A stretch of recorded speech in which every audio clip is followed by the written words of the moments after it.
I'm sorry for forgetting who you are and who you were, and most importantly for who you're becoming. I do this a lot. I look at people, but I get into the moment too much. I'm in the moment in a negative, bad kind of way, and I forget who they are. Especially for the girls, for the women. I look at them and I think that I gotta have them. I want them. I lust after them.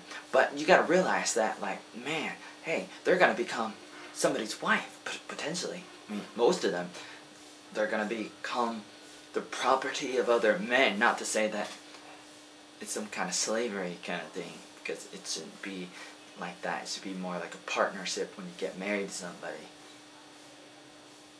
But I shouldn't really be like, oh yeah, I can have you.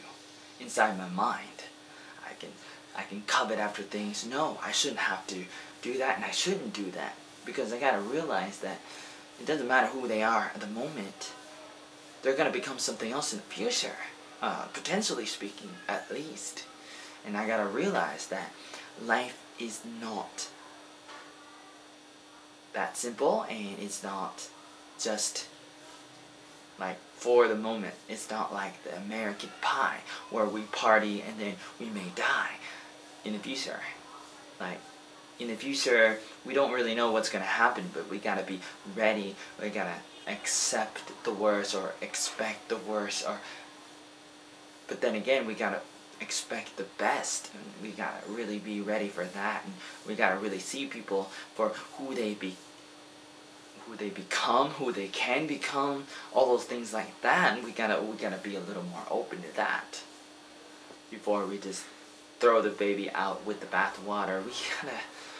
We gotta do that, and I don't do that, so I say I'm sorry, and I apologize for having a limited perspective, and for lacking the patience and the kind of character and integrity and transparency that I ought to have, and I don't have it, and I fail to have it, and I lose myself in that, and I do things that I shouldn't do. For the girls, I'm sorry for taking advantage of you, or for thinking that I could have you even when I can't have you. Not to say that I actually do anything, like I don't date girls at the moment, and I've never done it before either. And I'm almost 30 years old now in 2015, but here I am. And if I think anything negative towards a girl, that's not really good, because it can affect, and it does certainly affect the way I act to some extent, whether I like it or not, and whether I admit it or not, and whether I know it or not. It affects me, and it affects all of us. The way we think transpires, or actually it just like translates and goes into our lives. It becomes a part of who we are, and we forget about that, and it just becomes kind of disappointing when we forget about all those kinds of things, and we become so limited in our perspective. And we need to be more transparent, and we need to be more open to the fact that everything affects everything, like a domino effect, like a butterfly effect, like the snowball effect. We gotta be ready for the consequences, and we gotta be more forgiving to other people, because we gotta realize that even when a person makes a mistake, they're going to become somebody in the future, and they may be ready. Yes, you gotta help people grow up and mature, and they may have to suffer consequences, but at the same time, give people some second chances, and believe in people. And so for the girls and the women, I apologize, and to the men, I apologize for being too hard on them, for being too unforgiving, not giving them second chances.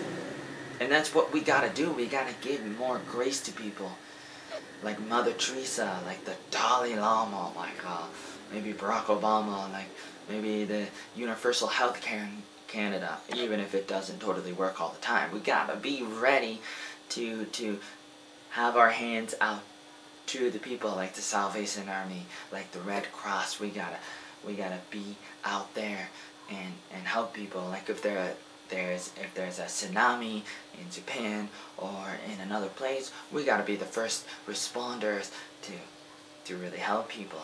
And we can't just be so focused on the moment or in the past, dwelling in the past, thinking, oh man, that person owes me money, so I can't help them.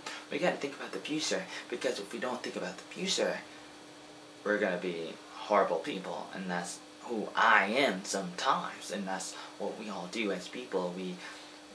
We destroy ourselves because we don't see that the grass is greener on the other side. We don't see the sunset at the end of the story, where we can go into it and live happily ever after, because we feel like that's impossible, but really it is. If you think about it, it's going to happen. The happily ever after, it's going to happen. That's what I believe. Yes, we can. Hope is there, and we can help each other because it's possible, and you know that it's possible. Deep inside, you know that there's hope. Otherwise, we'd be hopeless, and we wouldn't be aware of hope if hope didn't exist. Eternal hope and eternal perspective exists and is stronger than you can ever imagine, because of the Creator who is out there, the Savior who's working all things together for good for those who love Him. You know that it's going to work. And it's going to be better, but we got to have that perspective in how we see people and how we treat people. It got to be better. It needs to be better. And that's why I say I'm sorry, because I don't do that enough, and I need to see people for who they are. But not just who they are and who they were, but most importantly, for who they are becoming. Who they are becoming, who they are, and who they are becoming, who they can become. It's very important that I don't lose sight of that. It's very important. And may you not do that either. Remember, people are our brothers and sisters. It's part of our family. We should not give up on our family. We are soldiers, we are fighters, and you don't leave the men behind, our men behind. We're in a war, we're in a battlefield. And we shouldn't just let people die as we're going for our own things that we want in our lives. We gotta look back and look at the people that have helped us along the way, and we should give a hand. And then not only for the past, but also for the future, we want to be part of this history, His story. You know who He is, the Creator and the Savior, and we want to be part of the story. When you study history, you see that there's a story going on that's interwoven and integrated through all these people and all these things from the dawn of time and until eternity. These things are working together, and we want to be part of that.